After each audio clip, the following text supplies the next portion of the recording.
Hey, it is your buddy, Peace and Harmony with you here today. Much love going out to all the beautiful, empowered harmonizers.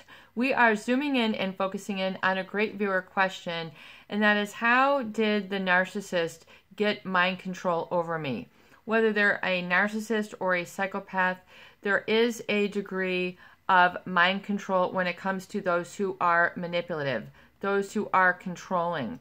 It is well known and documented that the problem with those who are narcissistic is they have a pathological sense of self-importance, self-absorption, that they feel better than and superior to.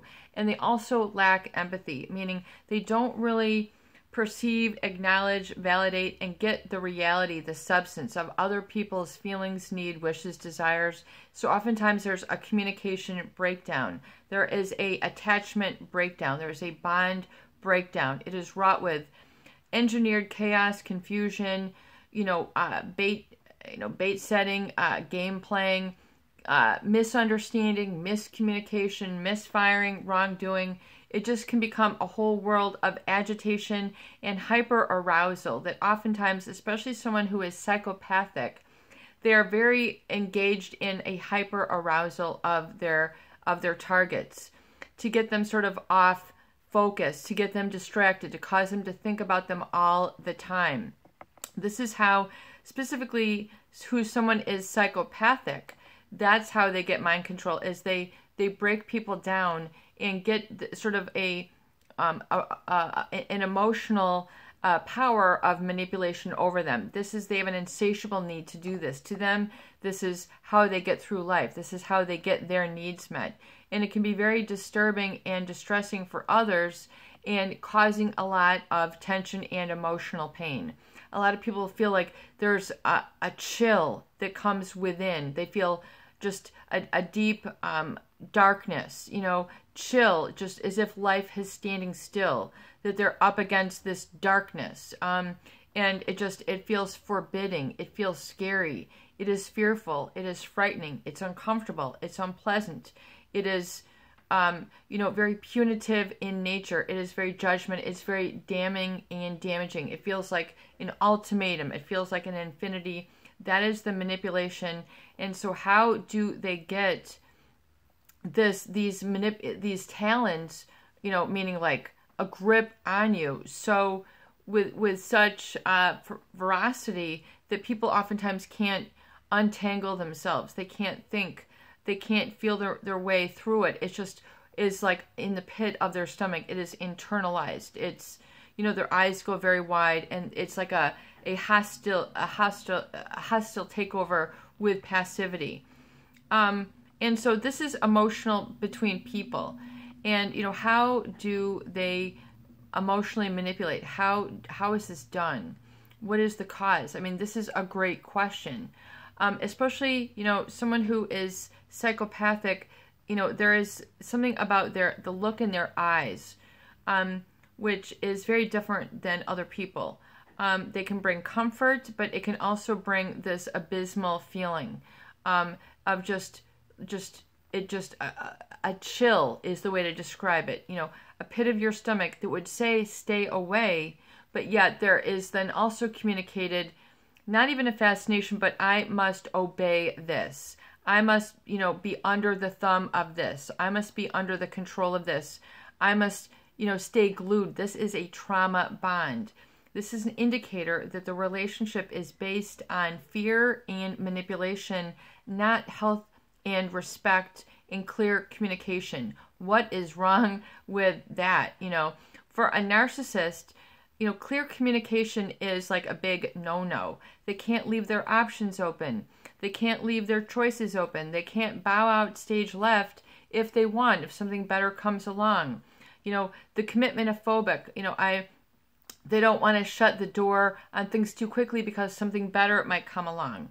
I'm not ready. I still need to finish, this. I need to create my next CD. I need to create my next book, before a relationship. All these, they can't simultaneously live their life without getting their sort of label of I am the best at, I am, it's this grandiosity that will then give them the righteousness, that they feel that they can look at people this way. I mean, this is projection from within. So it is to understand that they project that negativity and that sort of abyss and abysmal chill within onto others. It's felt like a darkness. And that's what it is. It's saying, not here, not now, you know, with so many words, but it creates a traumatizing feeling to others. So they feel that they have to connect and resolve and take care of and reduce the tension. This is where then you start having your boundaries violated. The codependence begins. I have to reduce this tension. I have to come crawling. I have to come begging. I have to come apologizing. I have to come, you know, raking myself over the guilt, the flames of guilt, and scorching myself. I should be, you know, so mistaken. There, you know, and then this is, you know, how the manipulation begins. And especially, so I know we tend to blend a lot between the narcissist and the psychopath. You know, we're not here to label, we're not here to judge or criticize, we're here to understand, particularly about your inner workings, how these moving parts are, and then what you're working with within. This is like an operating manual that you must understand of how the manipulation takes forth. So if it's based on fear, if it's based on intimidation, if it's based on this is all mine and this isn't yours, and there's this possessiveness of who is going to be, the leader, the on top, I'm going to make all the decisions, things are, this is my taste in music, and this is what we're going to do. And this is always superior, better than. The narcissist really sort of hammers that down. The psychopath is more about, so they're keeping that sort of gap within, the sort of like, I'm at the doorstep, you're on the stoop. I get the door, you get the steps. It's like they're always going to be above and looking better, and they're going to be like the pretty bird, and everybody else has to be dulled down. Does that make sense? The narcissist really has a deep-seated insecurity, and they are threatened when others begin to excel, come forth, step up, communicate or call them out. This can't continue. They'll immediately begin the smear campaign, shutting down, saying it's a lie. They will use lies to keep this in place. And so people, the lies oftentimes are so brainwashing that it creates this cognitive dissonance, and it creates this feeling of a stalemate, of like darkness within, and I've done something divinely wrong. It can be at this real magnanimous level that, and it's punitive and it's guilty, and that you should be punished, and all this is going to happen to you. I mean, unless you adhere and stay in the trauma bond. So a lot of people then, their mind begins to carry them away. Their heart carries them away. The estrangement, the shutting out, this sort of fickleness, on again, off again. It's very, very addictive. It's what I call almost like the slot machine mentality. You get it, and then you don't. And then you play harder to try to get the win back. And then, in the meanwhile, you are losing traction with this person. You are, you're feeling overwhelmed and controlled. This is a violation of boundaries. It is a transgression, a transpassing, when someone tries to control you with this evil, with the look, with the shutdown. I mean, this is dysfunctional. This is avoidance behavior. And especially someone who is psychopathic, they love to see people wriggle and squirm and be uncomfortable, because that's to them, a measure of their effect in a relationship. So there's definitely bonding and attachment problems. And sort of that manipulation will take the form of just that, overpowering your ability to think and act for yourself in your own self-preservation ways. And to get caught up in worry and concern is part of that. So when you have the ruminating thoughts and you have these intrusive thoughts and you can't stop thinking about them, this is to show you the degree to which they want to have power over others by hyper-arousing and sort of getting them into a state of self-doubt. Once again, it is It is it is like the bird that just wants to be the songbird, and everybody else is grayed out. They want to keep you in the gray. They want to keep you out of the light, out of your growth, out of your awareness. Because if you do, you could outgrow them, have more money, have more intelligence, and then you wouldn't need them anymore, and then you would not be there for their needs, whether it's a meal ticket, whether it's a place to live, you're paying for their kids' schooling, whatever. What are they trying to get from you? And you have to be rigorously objective. I mean, but sometimes the facts don't heal the heart. Healing the heart is in the subconscious. And so if this is the deep, deep level oftentimes that has been transgressed, that has been barged in on, you've been barged in on spiritually. Your spirit cannot be hurt, but your spirit is the one who's going to be the one to look at the behavior and then being able to show you it is what it is, and to not be alarmed, not be taken aback by, be able to think clearly even in the midst. And to understand what manipulation is, and then how you literally, will gutturally react, and to say, get to know yourself and say, okay, calm down and think clearly, and then get into the positive. Because this manipulation, the things that they say, the pity party, giving you a sob story, getting you, feeling sorry, you said the wrong thing, you did the wrong thing, second guessing yourself. It is what it is. You're becoming like micro-filtered. This is manipulation.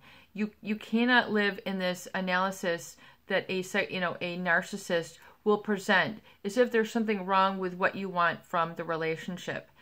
And you don't need to buy into their version of a relationship. You need to own up to your version of a relationship. There is always going to be a trade-off, and a discussion, but, respectful relationships. And we have viewers who, what does a respectful relationship look like? Just as a quick blurb, let's say, for example, you're in a relationship with somebody and it's getting serious, and, your finances, you communicate to them, hey, I just want to let you know, I've got student debt. I just bought a new truck, and this is going to impact my ability to get a new house or take a vacation. Are you okay with that with me in a relationship? I mean, that is healthy communication. That this is not, the stuff that needs to be hidden. The narcissist is all about, hiding away their insecurities. They're squirreling away. Do you want a relationship that is that squirrely? Is that going to be tasteful for you? Is that going to get you where you want to go? Is that going to be a good companion? It can be a feeling of restlessness. This is not, don't mistake restlessness and chaos for growth and advancement and happiness. Look at where the pressure is and the force, and look at where the natural flow is.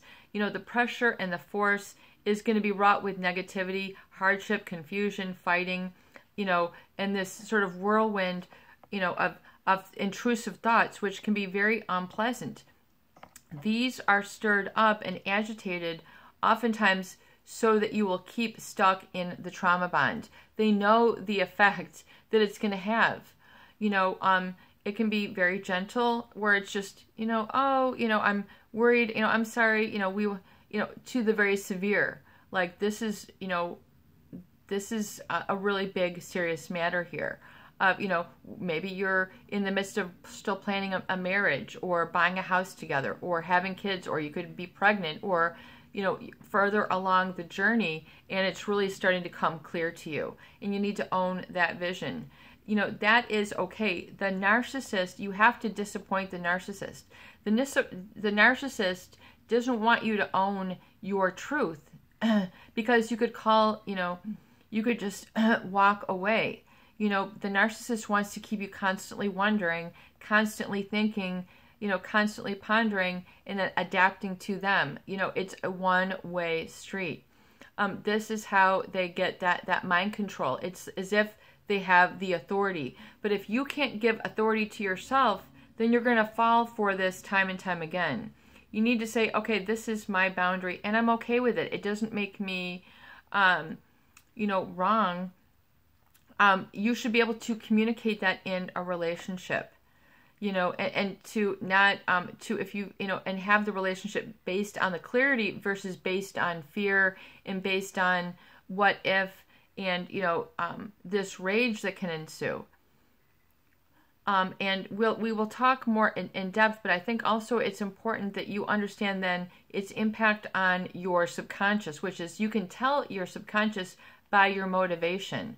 Are you motivated and just feel pressure free? Are you find that you're doing your to-do list, your to-be list, to have list? Are you doing this, or are you waffling? Are you twiddling your thumbs? Are you still doubting? Or are you taking steps? Are you beginning the journey? And are you taking it with self-respect?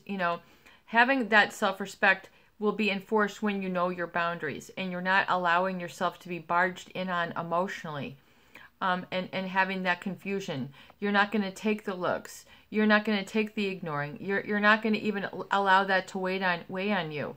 Be unattached to the outcome of the conversations. If they have not gone your way, if you've seen the red flags, if you're still trying to help them or take care of them, look at that as a need that you need to curtail, and really buckle down and realize that, you don't have to, go down. You don't have to be the one on the stoop. You can be in the doorway, meaning that you can be level with people and understand the way that their manipulation has perhaps caused sidetracks, detours, derails. So be it. That was a detour. It is a beautiful part of life. It is just a detour.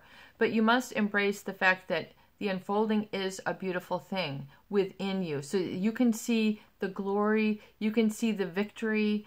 If you want to see that, you have to have a certain degree of inner trust that dispels anybody else. It's your connection to something greater, which is connected to something greater, which a narcissist, they don't oftentimes want to be humble in that way.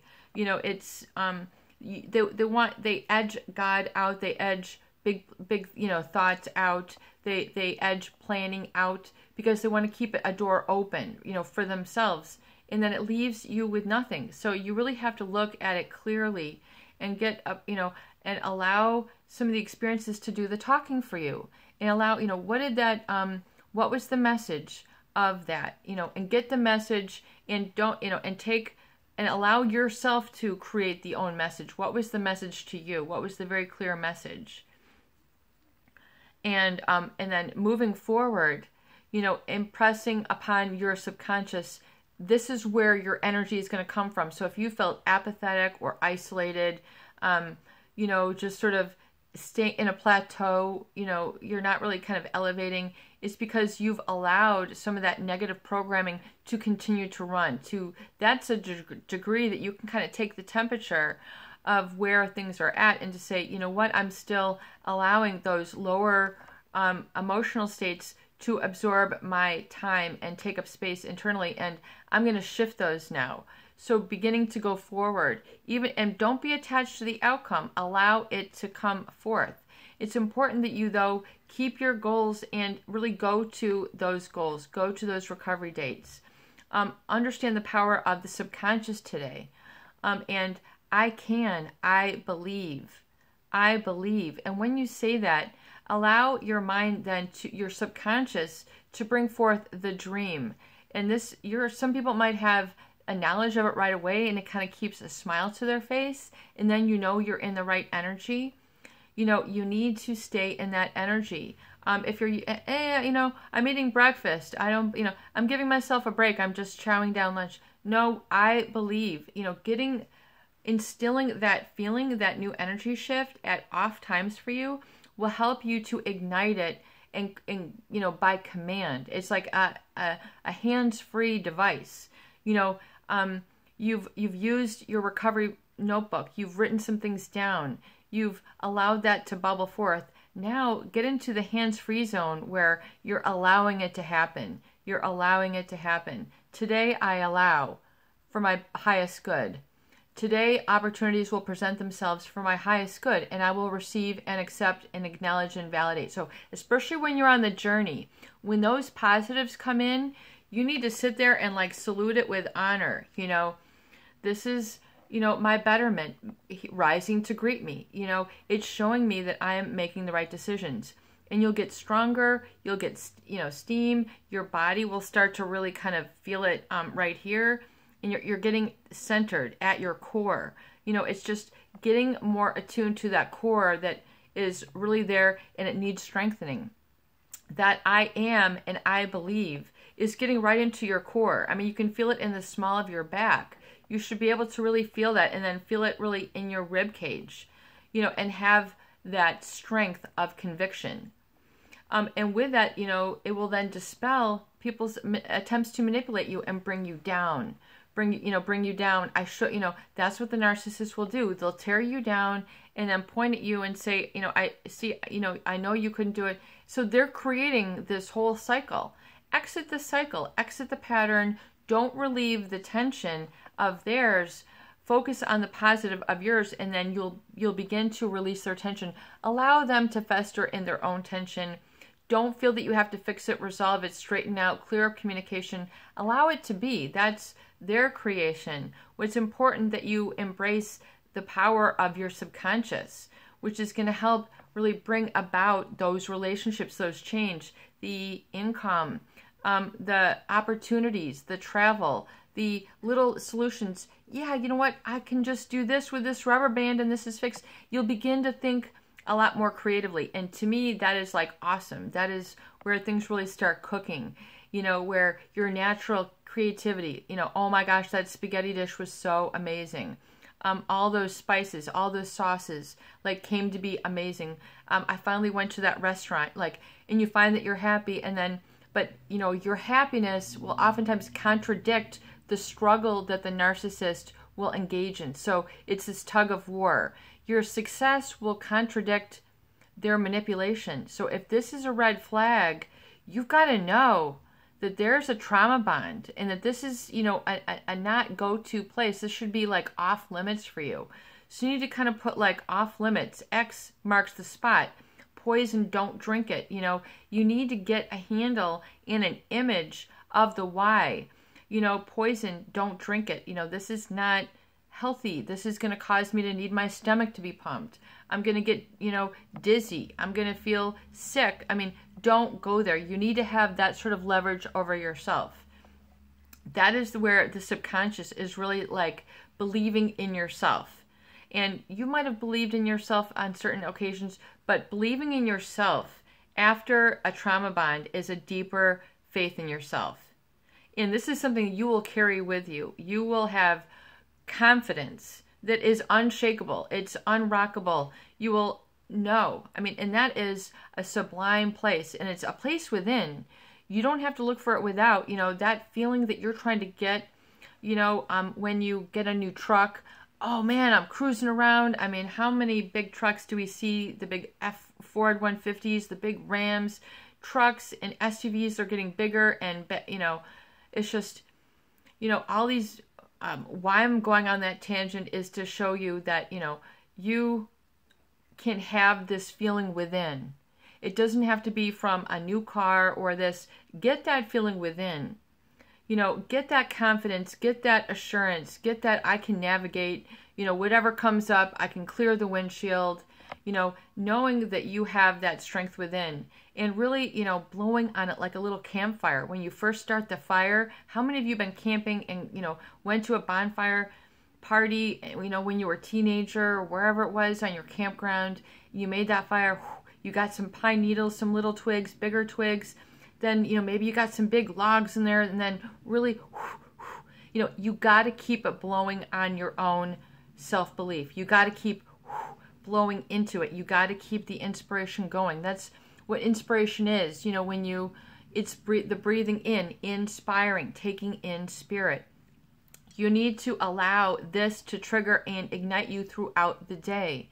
How many times do you want a divine spark today? Do you want 2 sparks? Do you want 3? Or do you want 10? Be realistic, and then set yourself up for success. Don't stop worrying about the outcome of someone else. Focus on yourself, even if this means being alone, not dating, sort of working on yourself, even in your marriage. These are all well and good. This is where, and when you shine, then you'll give others permission to shine. And you won't fall for the temptation. Don't you want to come down, into the dark? No, thank you. It is that darkness it's the ultimate form of moral manipulation, that there's something morally inherently wrong and that you're a bad spirit. I think is sort of these, when the spirit is good, it is immutable, it is indestructible, it is positive, it is life-giving, it is life-generating, it is life-loving. So those positive things, it's like the positive orderly direction thinking that I talk about. It'll help you to change what you're eating in your diet. Why am I spending 20 minutes in the produce section and I'm not getting the carbs? Why, just start doing it. Just start following what you know to be good and surrounding yourself with the positive. If you've got cookies and junk food in your cabinet, then there's going to be cookies and junk food on your stomach. If there's healthy fruits and vegetables in your cabinet, then there's going to be healthy fruits and vegetables within. So when you surround yourself with this, you give yourself a chance to enact that discipline. Same thing with the thoughts and the manipulation. If you keep and house and try to understand that darkness, that manipulation, you're staying attuned to and trauma bonded. You need to have a clear cut. Just your emotional cutlery needs to come out. It's time to take out, let's take out the cleaver and cut off the fat. It's time to, marbleize this out. It's time to, create a nice piece.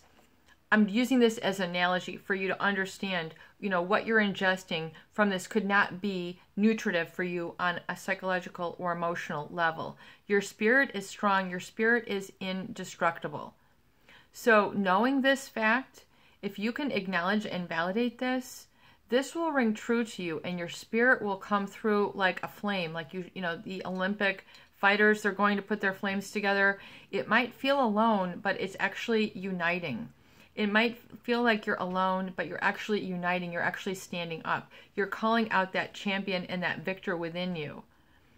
And what's a victory for someone else might not be a victory for you. So that's why you have to own what is victorious. Does this make sense?